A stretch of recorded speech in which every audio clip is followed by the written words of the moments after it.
Hello, Matt here from chemistrystudent.com. In this video, we're going to look at standard electrode potentials.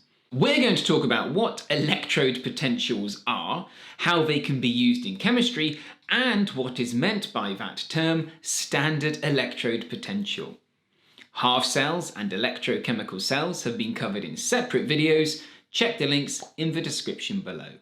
Before we talk in detail about electrode potentials, there are a few essential ideas you need to be comfortable with. Simple half cells are formed when a metal solid is placed in a solution containing ions of the same element. An equilibrium is established between the atoms in the solid metal and ions in the solution. The solid placed in the solution is called an electrode, and the solution that contains the ions is called the electrolyte. Two half cells connected together make an electrochemical cell. A buildup of charge on an object or surface gives the object an electrical potential. For example, in half cells, a buildup of electrons in a solid electrode give the electrode a negative electrical potential. Recap done? Let's go. When two different half cells are connected together, there is a potential difference between the electrodes in each. We measure potential difference as voltage using something called a voltmeter, which gives values with units of V for volts. This is also sometimes referred to as the cell's EMF, or electromotive force. Technically, these aren't the exact same thing, but for study at this level, we don't really need to worry about that too much. The greater the potential difference or voltage between the two electrodes, the greater the difference in the amount of oxidation or reduction that has occurred in each. For example, if we connect a zinc half cell to a copper half cell, we get a reading on a voltmeter, showing a potential difference between the two half cells. This difference comes from the fact that zinc is more reactive than copper, and zinc atoms will undergo oxidation more easily compared to copper atoms.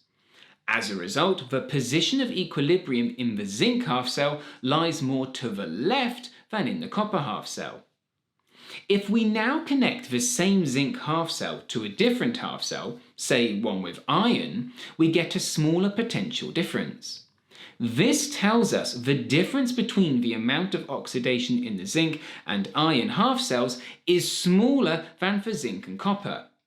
Really, what this is simply showing us is that iron atoms oxidize more readily than copper atoms. As a result, we can use this idea of potential difference between two half cells to compare how easily the atoms in each get oxidized, or equally how easily ions in each get reduced.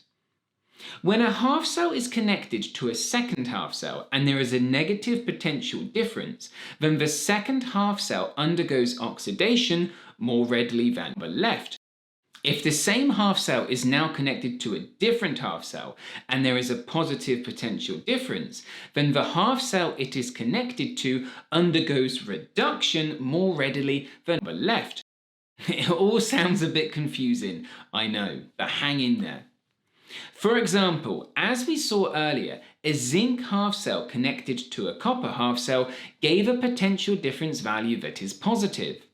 This tells us the position of equilibrium in the copper half cell favors reduction more than in the zinc half cell. Copper ions in the copper half cell are more easily reduced than zinc ions in the zinc half cell. If now, however, we connect the same zinc half cell to a magnesium half cell, we get a negative potential difference. This tells us the position of equilibrium in the magnesium half cell favors oxidation more than in the zinc half cell, telling us zinc ions are more easily reduced than magnesium ions. This is all based on comparison and is relative. However, this idea can be really useful and enables us to compare half cells really easily, giving us a table or list called the Electrochemical Series.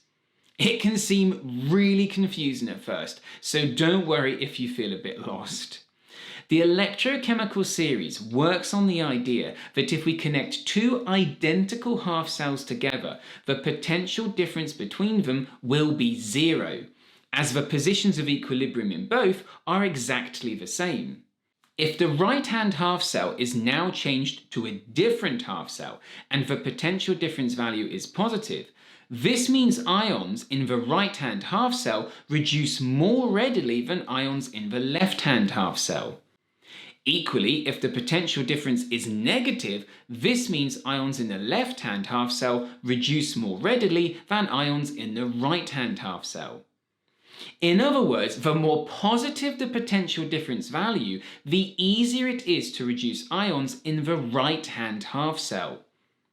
This now means measured values can be used as a measurement or gauge for how easily a species can be reduced or oxidized. A really important thing to understand here is that any half cell can be used as a point of comparison. However, the one often used in chemistry is based on hydrogen and is called the standard hydrogen electrode. To make all comparisons fair, all conditions and concentrations for half cells used must be the same. The conditions and concentrations used are called standard, and any measurements made using these conditions and concentrations are called standard electrode potentials.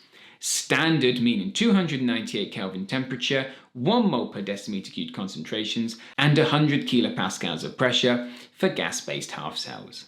When a half cell at standard conditions is connected to a standard hydrogen electrode, the potential difference measured is called a standard electrode potential and describes how easily species in the half cell are reduced compared to H+ ions in the standard hydrogen electrode. The greater the positive value, the easier it is to reduce them. The more negative the value, the harder it is to reduce them. These potentials are also sometimes called redox potentials, as the half equations for the half cells are written with the forward direction being the reduction process, meaning a more positive value means reduction more likely for H+ ions, and a more negative value means oxidation more likely than for hydrogen. We don't show it in the table of data, but it's really important to remember that these potentials are for when the half cell in question is connected to a standard hydrogen electrode.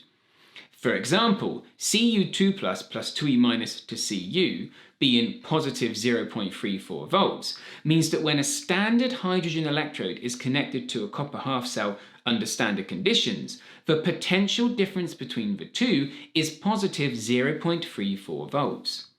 Equally, Zn2 plus 2e minus to Zn being minus 0.76 volts means that when a standard hydrogen electrode is connected to a zinc half cell under standard conditions, the potential difference between the two is negative 0.76 volts.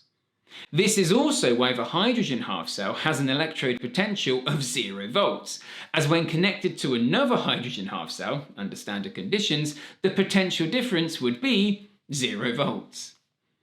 As a final extra note here, this also means that we can predict the potential difference between two different half cells using their standard electrode potentials.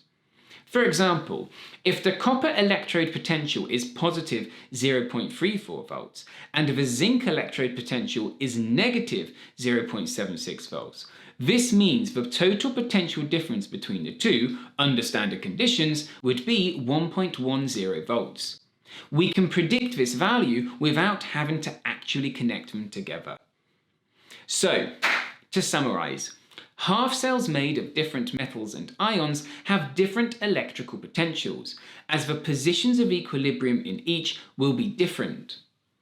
By connecting different half cells together and measuring the potential difference between their electrodes, we can compare how easily or readily the half cells undergo oxidation or reduction. If the half cell is connected to an identical half cell, the potential difference between the electrodes will be 0, as both half cells in the electrochemical cell undergo reduction just as easily. If we now connect the same type of half cell to different half cells, however, the potential difference measured gives a comparison to the ease of reduction or oxidation. Any half cell could be used as a point of comparison. However, the one most commonly used in chemistry is the half cell for hydrogen, called the standard hydrogen electrode. Standard because to make sure all points of comparison are based on just oxidation and reduction alone, all conditions and concentrations for the half cells being used must be the same. The conditions and concentrations used are called standard, and any measurements made using these conditions and concentrations are called standard electrode potentials. Standard electrode potentials are sometimes also called redox potentials, as the half equations for the half cells are written with the forward direction being the reduction process and the reverse direction being the oxidation process. I hope you found this video useful. Please check out other relevant videos in the links given in the description below, and visit chemistrystudent.com for free notes and revision materials.